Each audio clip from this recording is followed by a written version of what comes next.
Ladies and gentlemen, the news drops quietly at first, but the implications are anything but small. As this offseason unfolds, the Detroit Lions are clearly at a crossroads, and everything starts with how this offense is going to be shaped moving forward. Right now, the Lions are actively interviewing candidates for their offensive coordinator position, and the latest reported name adds another intriguing layer to the conversation. According to the information available, the Lions are set to interview Seattle Seahawks passing game coordinator Jake Pitts for the job. For many fans, this name may not immediately ring bells, and that alone tells you a lot about the direction Detroit might be considering. Jake Pitts is 40 years old and currently serves as the Seahawks passing game coordinator, a role he has held over the past 2 seasons while working alongside offensive coordinator Clint Kubiak. During that time, Seattle experienced notable offensive success with Sam Darnold at quarterback, which naturally places a spotlight on everyone involved in that system. Before Seattle, Pete spent time with the Los Angeles Rams under Sean McVay, working as an offensive assistant and later as a pass game specialist. He has also been part of NFL and college staffs in a wide range of roles, including stints as an offensive analyst under Nick Saban at Alabama, a quarterbacks coach and running backs coach in Carolina, and earlier in his career, quality control roles with Washington and Alabama. His lone experience as an offensive coordinator came in 2021 at LSU under Ed Orgeron, a season in which the Tigers finished 6-7 and struggled offensively. What stands out immediately is that Pitts has never been an NFL offensive coordinator, and that places him in a similar category to other names the Lions have already interviewed. So far, the reported list includes 3 candidates, and 2 of them, Pitts and David Blau, have no prior NFL offensive coordinator experience. The third, Mike McDaniel, brings a very different resume,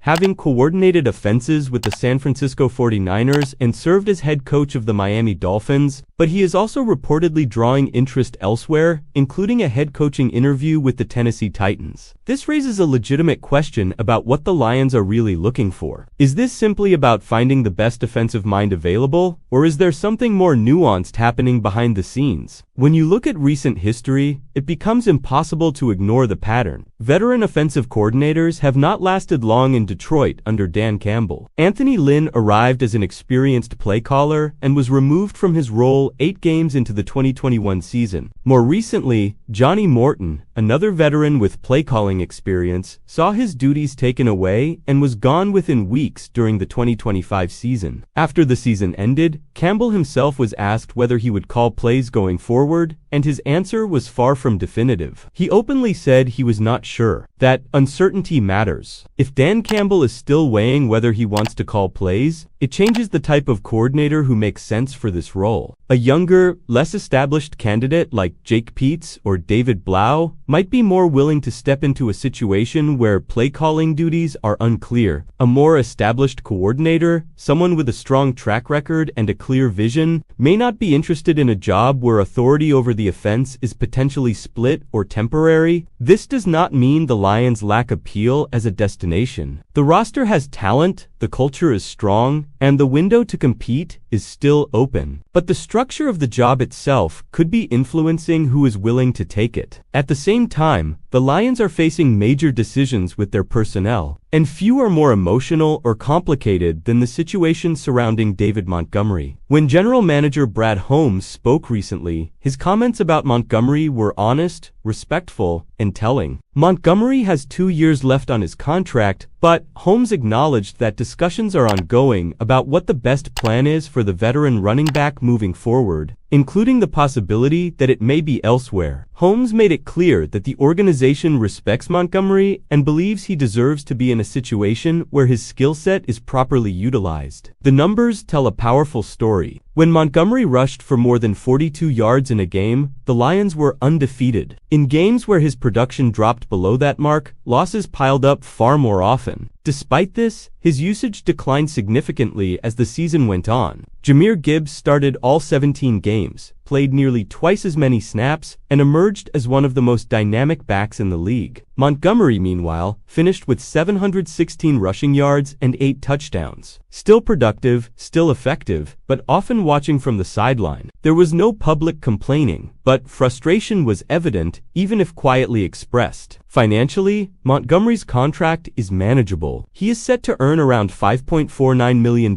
in base salary, with a cap hit that would be absorbed by any team acquiring him via trade. Releasing him would leave dead money on the Lions' books, making that option far from ideal. From a football perspective, the question becomes simple but uncomfortable. Why move on from a proven physical runner who consistently helps you win when he is properly used? The answer may once again circle back to scheme and philosophy, and, by extension, the next offensive coordinator. Brad Holmes has also pushed back against the idea that this team needs deep surgery. He believes the Lions are still close and that the competitive window remains open. That belief shapes every decision being made right now. Still, even without deep surgery, there are areas where targeted, impactful changes could make a real difference. Offensive line play, roster depth, and the balance between star power and role players all remain part of the broader conversation as Detroit looks to take the next step. Everything feels connected. The coordinator search, Dan Campbell's role in play calling, David Montgomery's future, and the overall direction of the offense are not separate storylines. They are pieces of the same puzzle, and how the Lions choose to assemble them will define not just this offseason but the identity of the team going forward. With that in mind, how do you, as a Lions fan, feel about the direction this offensive coordinator search seems to be taking and what it could mean for players like David Montgomery? The feeling around this situation is that nothing is accidental, and every move the Lions are making is quietly telling us how they see themselves right now. This is not an organization acting out of panic, but it is also not one standing completely still. When Brad Holmes says this is not deep surgery, he is signaling confidence in the core, but confidence does not mean comfort. It means believing the foundation is strong enough to support changes on top of it, and that is exactly where the offensive coordinator decision becomes critical. If the Lions truly believed the offense only needed a small tweak, the search would look very different. They could easily prioritize a proven play caller, someone with a long resume, someone who would come in with immediate authority. Instead, the early list of candidates suggests flexibility, adaptability, and perhaps a willingness to grow into the role rather than dominate it from day one. Jake Peetz fits that profile perfectly. He has been around successful systems. He has worked under respected offensive minds. He has been part of quarterback development, passing game design, and weekly game planning at both the college and NFL levels. What he has not done is walk into a building and say, "This is my offense, hand me the play sheet." And that distinction matters in Detroit. Dan Campbell's presence looms over every offensive decision. His leadership style is hands-on, emotional, and deeply rooted in accountability. When he brought in veteran coordinators in the past, it did not take long for tension to form once results did not match expectations. Play calling authority shifted, roles blurred, and eventually changes were made. That history is not lost on the league. Coaches talk, agents talk. If you are an established defensive coordinator with options, you may hesitate before stepping into a situation where the head coach has already shown a willingness to take control mid-season. That context makes a younger candidate more logical than it may appear on the surface. For someone like Peetz, this interview represents an opportunity to take a significant step forward in his career. Even if he is not guaranteed play-calling duties, the chance to help shape an offense with elite talent, to work closely with a head coach like Campbell, and to build credibility at the NFL level carries real value. The same applies to David Blau, another candidate whose resume suggests upside and familiarity with quarterback rooms rather than command and control authority. Now circle this back to David Montgomery, because his situation is the human side of this entire discussion. Montgomery is not just a contract or a cap number. He is a tone setter, a physical presence, and a player whose impact shows up clearly when you look at wins and losses. The data does not lie. When Montgomery was involved and productive, the Lions were a different team. They controlled tempo. They closed games. They punished defenses late. When his role diminished, that edge often disappeared with it. This is not about choosing between Montgomery and Jahmyr Gibbs. Gibbs is a star, and his role is secure. He gives the Lions explosiveness, versatility, and matchup problems every week. But the idea that there is only room for one back in this offense is a philosophical choice, not a necessity. Other teams have shown that two running backs with different skill sets can coexist and thrive when the scheme commits to it. Montgomery does not need to be the focal point to be valuable, but he does need to be used with purpose. That is why the offensive coordinator hire matters so much. The next coordinator will help decide whether Montgomery is viewed as a core piece or a movable asset. Brad Holmes' comments made it clear that the organization respects Montgomery enough to consider what is best for him, even if that means a future elsewhere. That honesty is refreshing, but it also puts pressure on the next phase of this offseason. If the Lions believe they can replicate Montgomery's impact cheaply or internally, they may move on. If they believe his skill set is still essential, then the scheme must reflect that belief. And this all ties back to the larger question of how close the Lions really are. Holmes believes the window is open. That means decisions cannot be made in isolation. You do not open a window and then willingly weaken areas that directly correlate with winning. You do not remove physicality from your offense and expect toughness to magically remain. You do not talk about being close and then ignore the evidence of what worked when things went right. The Lions are walking a fine line between evolution and overcorrection. Hiring a younger offensive coordinator could bring fresh ideas, adaptability, and long-term stability. It could also risk inexperience at a time when execution matters more than experimentation. Keeping David Montgomery could preserve balance and identity. Moving on from him could signal a philosophical shift toward speed and space over power and control. None of these choices exist in a vacuum. They will define how this offense looks, how this team competes, and how seriously the league views Detroit as a true contender going forward. This is why this offseason feels heavier than most, even without the drama of a full rebuild. The Lions are choosing who they want to be, not just next season, but for the next phase of this era. The deeper you go into this, the more it feels like the Lions are testing their own philosophy in real time. They are asking themselves whether continuity alone is enough, or whether controlled change is the missing ingredient. This roster did not fail because of a lack of effort or belief. It failed in moments where identity slipped, where the offense lost its physical edge, and where decisions became reactive instead of intentional. That is why the coordinator search cannot be reduced to names on a list. It is about alignment, trust, and clarity. If Dan Campbell ultimately decides to keep a hand on the play-calling wheel, then the coordinator role becomes less about ego and more about collaboration. Someone like Jake Peetz represents that type of fit. He has lived inside multiple systems, adapted to different voices, and contributed without needing to be the face of the operation. That does not mean he lacks ideas or confidence. It means he understands structure. For a head coach who values control but also wants innovation, that balance may be appealing. But here's where the stakes rise. Collaboration only works when everyone knows their lane. The Lions cannot afford another season where roles shift midstream and players feel the effects. Offensive rhythm depends on trust, and trust comes from consistency. If Montgomery stays, he needs a defined role that is respected week to week. If he goes, the Lions must be honest about what they are losing beyond yards and touchdowns. They would be losing a closer, a tone setter, and a back defenses have to prepare for differently. Brad Holmes' belief that this team does not need deep surgery puts even more pressure on execution. If the core is good enough, then the margins matter more than ever. Play design, personnel usage, situational decisions, and weekly adjustments become the difference between being close and being there. That is why the offensive coordinator choice feels like a fork in the road. One path leans into physical balance and layered offense. The other leans into speed, spacing, and a heavier reliance on stars to create. Neither path is automatically wrong. What would be wrong is choosing without committing. The Lions cannot half-step this decision. If they believe in Gibbs as the centerpiece, they must build around that truth. If they believe Montgomery still has a vital role, they must protect it with scheme and intent. And if they believe Dan Campbell calling plays is part of their best future, then the coordinator hire must fully support that vision without friction. This is what real contention looks like. It is not flashy. It is uncomfortable. It forces hard conversations and emotional decisions. The Lions are no longer building from the ground up. They are shaping details, and details decide seasons. Every interview, every quote, every personnel discussion is pointing toward a version of this team that will look familiar, but not identical, when the next season begins. So as this story continues to unfold, keep your eyes on the connections, not just the headlines. Watch how the coordinator search aligns with what happens next with David Montgomery. Watch how Brad Holmes' words translate into action. And most importantly, watch how this team defines its offensive identity when it has a real choice to make. There is also a layer to this conversation that goes beyond schemes and names, and it is about credibility inside the locker room. Players notice patterns. Veterans especially notice how situations are handled. When a player like David Montgomery produces, stays professional, and still sees his role shrink, it sends a message whether the organization intends it or not. The Lions have worked hard to build trust with their players over the past few years, and that trust has been one of the biggest reasons this turnaround has felt real. That is why the next steps matter so much. It is not just about football logic, It is about how decisions are communicated and backed up by action. If Montgomery is moved, the reasoning has to be clear and consistent with the vision of the offense. If he stays, the commitment has to show up on Sundays, not just in press conferences. This is where the offensive coordinator will play a quiet but powerful role. Whoever takes this job will help determine whether this offense leans into versatility or predictability, balance or specialization. And the truth is, Detroit has the personnel to be multiple.